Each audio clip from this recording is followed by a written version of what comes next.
من الممكن أني أقدر أعالجه على مود ما يتوسع الموضوع أكثر ويسبب لنا أضرار كثيرة. مرحبا. مرحبتين. شلون الصحة؟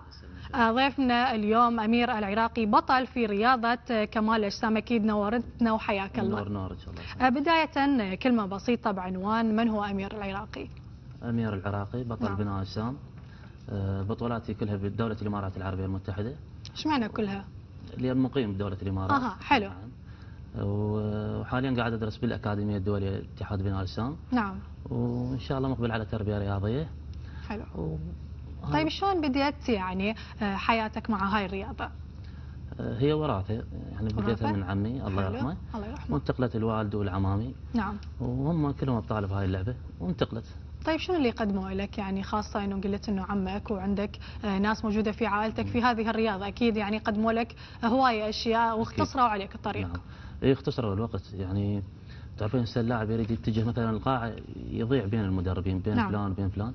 انا اختصرت الطريق انه اعطوني المعلومات مباشرة، انه بدال ما يكون 10 سنوات للوصول للمسرح انطوني خلال سنتين ثلاثة وصلت للمسرح. يعني اختارت هذه الرياضة الكون عندك اشخاص موجودين من ضمن العائلة في هذه الرياضة. نعم. يعني في ظل اكو رياضات هواية، ليش اختارت هاي الرياضة بالذات؟ وكان بالبداية كرة قدم، بس بعدين ما نجحت فيها فاتجهت الى بناء الاجسام. نعم. طيب من المدرب اللي استعانيت به بالبداية؟ هي كبداية كان عراقي ام اماراتي؟ لا، هو ويا عمامي التزمت يعني. كبداية حلو. بداية اول ويا عمي ويا والدي، بعدين ويا عمي الثاني، الى ان استقريت ويا عمي الكابتن رائد. طيب. واستقريت وياه بالبطولات كلها. نعم. طيب شنو اول بطولة يعني احرزتها نقدر نقول او جبت يعني بها مركز من ضمن المراكز المتقدمة؟ نعم. هي كبداية لازم واحد يبدي يعني بشكل تسلسلي. طبعا. بديتها بالبطولات محلية، الحمد لله حرزت مركز اول بابو ظبي، والنوب انتقلت 2012 ايضا بطوله محليه مركز اول. نعم. بعدين انتقلت للبطولات الدوليه، بطوله الامارات وبطوله الفجيره وبطوله دبي الدوليه، والحمد لله مراكز جيده يعني. حلو. يعني ما فكرت تشارك بطولات هنا بالعراق؟ ان شاء الله السنه الجايه بطوله العراق ان شاء الله يا ربي. طيب شنو الصعوبات اللي انت واجهتها، خاصه انه انت انسان يعني نقدر نقول بعيد عن بلدك، همين الموضوع يمكن يختلف، يعني نقدر نقول لقيت الدعم الكافي هناك؟ لا، هو الدعم يكون ذاتي من عندك. يعني خاصة هناك وحتى بالعراق هو الدعم يكون ذاتي، من الصعب انه يكون واحد يدعمك، لان يعني هو ميزانية نلاحظ يعني الاتحاد بغير دول يعني اكو اهتمام بهذه الرياضة. نعم. بهذه الرياضات خاصة رياضة كمال الأجسام. نعم. يعني يدعمون الرياضي على مود انه هو يحصل مراكز متقدمة. صحيح. هو قاعد اكو محاولة لهالشيء، يعني حتى رئاسة الاتحاد العراقية يعني هو تخصص الرجل الاستاذ فائز عبد الحسن قاعد يسعى لهاي الامور، بس هي الميزانيه والدعم ضعيف له. قاعد يحاول يعني انحرم من مشاركه بطوله اسيا، عندنا منتخب كلش قوي انحرم بسبب الظروف الماديه. يعني هو الرجل قاعد يسعي انه يحقق نتائج، بس الدعم المادي من اللجنه الاولمبيه ضعيف يكون. طيب هذه البطوله اللي كانت بالامارات احكي لنا عليها، بيا وزن دخلت بها؟ وزن 90 كيلوغرام. نعم. نعم. حصلت على المركز الرابع. نعم. وكانت المشاركة من أبطال سعوديين إماراتيين كويتيين، يعني تحتك بعدة أبطال. ثم انتقلت البطولة اللي بعدها كانت هي أقوى بطولة دبي، يعني كان بها أنه كانت مرشحة يكون فيها كرت احتراف. فاحتكينا ويا أبطال يعني من دولة الفلبين أمريكان كذا، فالحمد لله شكر نتائج زينه يعني. طيب دائما ضمن الستة الاوائل. حلو. طيب استفادت شيء من هاي المنافسه؟ طبعا. يعني خاصه من نشوف مثلا اشخاص مثلا اخذ مركز اول ثاني ثالث، هم حاولت تشتغل على نفسك اكثر على مود انت تكون مثلا مركز ثاني او حتى اول؟ اكيد طبعا. هو الاحتكاك هو يعني ينقلك الى مراكز متقدمه، يعني تحتك ويا ابطال تاخذ المعلومات من عندهم بشكل صحيح، لانهم محتكين بمحترفين. يعني هنا شويه واحد يتقوقع داخل يعني ويا نفسه، ما يحتك ويا ابطال او كذا خارجيين. صحيح. بس هناك شويه اكو مجال يفتح لك، يعني تحتك ويا الكويتيين، خاصه الكويت تعتبر دوله جدا متقدمه ببناء الاجسام. طيب شنو اضافت لك هذه التجربه، وشنو اللي قدمه لك هؤلاء الاحترافيين او هؤلاء الرياضيين اللي احرزوا مراكز؟ الثقه. الثقه. اهم شيء الثقه، يعني مستعد لاي سؤال من اي لاعب.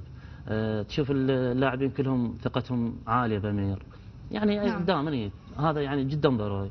يعني حتى بجيت البرنامج انه غير متخوف انه من الاسئله، دائما عندك ثقه كافيه انه تعرف انت وين واصل.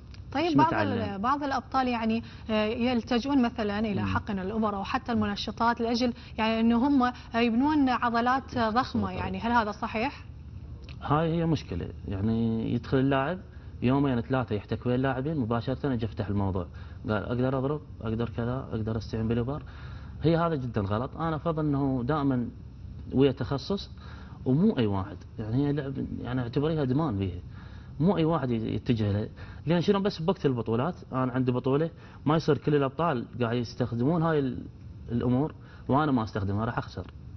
فاخذها بطريقه صحيحه، طريقه علميه، على تجي اتجاهك صحيح. طيب إذا أخذتها بطريقة صحيحة وعلمية ما راح تكون هناك يعني أي عقوبات على اللاعب اللي يأخذها أو يحقن هاي الأبار؟ هي طبعا الموضوع ممنوع. هسه حاليا الحمد لله الاتحاد العراقي جدا متشدد على هذا الموضوع، الحقن الموضعي جدا منعه خاصة هاي السنة. وسبب منعه والتنظيم الأخير اللي صارت بطولة السليمانية، نجاح البطولة هو الدفاع لأنه شارك بطولة العراق السنة الجاية. حلو. طيب يعني تحس كلش أكو ناس هنا عشانت. تحس انه هنا اكو يعني دعم كافي من قبل الاتحاد العراقي لكمال الاجسام للاعبين وللابطال، خاصه الابطال اللي كانوا يعني نقدر نقول جايبين نتائج حلوه خارج العراق؟ لا هو دعم مو كافي، بس هو يعني هو رجل حتى راس الاتحاد يقول انا نيتي اقدم اكثر من هالشيء. نعم. بس هو ما بوس على الرجل قاعد يقدمه، يعني الدعم ضعيف، الدعم ضعيف. تحس شنو بعد يحتاج يعني هذا الاتحاد على مود نقدر نقول احنا نتطور بهاي الرياضه، نكون يعني نوصل مرحله متطوره، نقوم احنا نسوي بطولات دوليه، يعني يقوم يعني ابطال يعني من غير دول يجون يشاركون عندنا؟ الدعم المادي رقم واحد، لان كفكر يعني هو حتى خارجيا يعني كنا هناك الفكر العراقي متميز بين الافكار كلها. اي والله يعني دائما حتى كمهندسين كمدربين العراق متميز، بس اللي نقصه الدعم. طيب نلاحظ يعني ابسط الاشخاص اللي يتجهون الى رياضه كمال الاجسام انه عليهم يتخلون عن الرياضات الثانيه، ابسط شيء مثلا الجري. اي صح، يعني اكو ليش شنو السبب؟ هي لعبتنا يعني حتى كاحماء، هسه احنا كاحماء لازم تساعد على جري دراجه على مود تتجه للعبه، احنا نجي بدون احماء هي يريد يحتك حديد. وعامه كلاعب بناء اجسام ما تسوون؟ نسوي مرونه نعم. الشخص اللي عنده يعني يعرف شنو اهميه المرونه والاحماء يسويها، بس انجلش 90% ما يسويها. يعني طيب همين ما حاولتوا انتم كابطال يعني هاي امور نقدر نقول هي جدا بسيطه الاحماء، لكن انتم اذا حاولتوا تنشروها اكيد يعني كثير من الرياضيين او حتى اللاعبين العاديين راح يتجنبون الاصابه، لان احنا كنا ندري انه اذا كان احماء صحيح او ماكو احماء اصلا راح يسبب اصابات. يمنع كل الاصابات صحيح. هسه انا قاعد اقدم هذا الشيء بداخل القاعه اللي انا بيها، قاعد اقدم سويت لك قاعه؟ عندي قاعه موجوده حاليا هنا بحي الجهاد. نعم بحي الجهاد قاعد اقدم هذا الشيء، يعني هواي امور جديده انه هناك شفتها قاعد اقدمها، مثل كابسط شيء يعني لقاءات بشكل يومي انزلها بالفيس، يعني هواي وعي عن طريق الحماة، عن اسئله عن الرياضيين، هواي اسئله اقدمها اليه، فقاعد اقدم النصائح عن طريق هذا البرنامج اللي قاعد اسويه داخل القاعه. طيب احب اسالك يعني همين هذه القاعه همين راح تاخذ من وقتك، يعني شلون انت مثلا محاول انه تناسب وقتك ما بين وجودك هناك بالامارات وما بين هذه القاعه اللي القاعات الرياضيه لازم مثلا اذا كانت باداره اي بطل لازم يكون البطل موجود بها يشرف من خلال اعطاء النصائح او حتى من الممكن نقدر نقول منهاج غذائي. لا حاليا استقراري بالقاعه. حلو. مستقر هنا. نعم. حلو راح اظل ان شاء الله مستقر هنا. طيب احب اسالك نفس الوقت شنو طموحك وين تحب توصل؟ هو كل لاعب هاوي ومشى مسافه حلوه يطمح بالاحتراف. بالاحتراف؟ الموضوع شو يحتاج على مود انه انت توصل لمرحله الاحتراف؟ والله واحد يصفي ذهنه بس شويه الضغوطات تروح عليه. ضغوطات قصدك اللي موجوده من ضمن المجال ام ضغوطات نقدر نقول يعني اللي بحياتك بصوره عامه؟ لا هي بداخل العراق اكو ضغوطات، يعني مثلا مو بالخارج شويه انت متفرغ فقط للعبه، هنا يعني تلتهب عده امور، يا الكهرباء تروح انت لازم تتابعها، تروح الهاي تتابعها، يعني حركه مضغه، يعني حتى الجدول الغذائي من نسويه.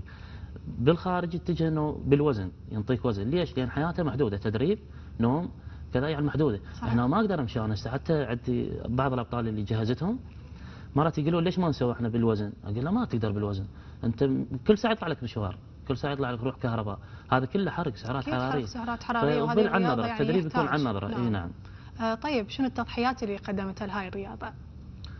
والله هي تعب عائلتي خطيه يتعبون، خاصه بالبطولات شويه تعب، يعني جدا يتعبون، تعرفين 7 وجبات غذائيه وكل ساعتين طبخ تتعب. مشكله. اي تتعب، انا اشكرها جزيل الشكر على تحملها لي. طيب يمكن ابرز وجبه يمكن الدجاج تسلقوه وتاكلوه؟ يعني هو صدور الدجاج تقريبا، الرز المسلوق، اي البطاطا، السلطه، هذني كلهم ضروريات، البيض، هاي اهم الوجبات. طيب يعني هم حاولت انه انت تنقل هاي الوجبات الى عائلتك اذا حبوا مثلا يسوون هم يبنون مثلا عضلات، حتى يعني هي العضلات يعني الاتجاهين البنت ولا الولد مثلا مرات تكون او تحب انه هي تسوي عضلات، لكن اذا بني اكيد يعني الشيء البسيط. اي صحيح اسويها، بس خاصه كعائله هم وياي، التزم بالبطوله يضعفون وياي. اكلهم وياي. اكلهم دايت. افتح بالاكل يفتحون وياي، فهم مرتبطين وياي. طيب القاعه اللي انت سويتها في حي الجهات يعني كانت رجاليه ام هم بها قسم نسائي؟ لا هي رجاليه، يعني واحد يمنيته يوصل مرحله انه نسائي ورجالي او مختلط، بس شوي المجتمع ما يساعد على الاختلاط. لكن ذا قاعه رياضيه نسائيه بالعكس اكو هواي اشخاص يعني يحبون يعني بنات تحب انه هي تتدرب، لكن نقدر نقول المنطقه ما تساعد. انت تحتاجين مكان لازم تكون بس هذا المكان. ليش ما تغير انت هاي الفكره؟ حلو، بس انت ما تقدر يعني المكان يجبرك، يعني ما تقدر مثلا جواك قهوه او جواك كذا راح يحتكون بهالبنات هاي، راح يزعجون. اكيد يعني مواضيع مختلفه. احب اسالك نفس الوقت شنو فادك الفيسبوك؟ يعني هم انت تحاول مثلا ابرز شيء مثلا النشاطات اللي تكون موجوده بالقاعه تحاول انه انت من خلالها تنشر كل شيء موجود. هو افضل وسيله اعلاميه للشخص نفسه هو الفيسبوك، يعني اي اطروحات اريد اطرحها بالنادي، اي معلومه اي نصيحه اتجهت انه اسوي جروب واقدم النصائح كلها فيه، فانه يوصل الفكره، يوصل كل ما بداخلي للعالم يعني اللي وياي خاصه بالقاعه. طيب شنو اهم النصائح اللي تقدمها للاعبين او المتدربين اللي موجودين عندك بالقاعه؟ والله اكثر شيء هو قلت لك على الحقن الموضعي. نعم. اريد يبتعد كل الابتعاد عن هذا الشيء، لان غلط، هو قاعد يسوي مشاكل. يعني الاحماء بالتدريب، الجدول الغذائي، يعني هواي امور ابعد عنهم. حلو، اكيد احنا نتمنى لك التوفيق وتحاول تزرع يعني كل شيء صحيح انت تعلمته تزرعه للاشخاص اللي موجودين هنا. شكرا لك امير العراقي، نورتنا اليوم. النور نورك. شلون الصحه؟ ان شاء الله زين.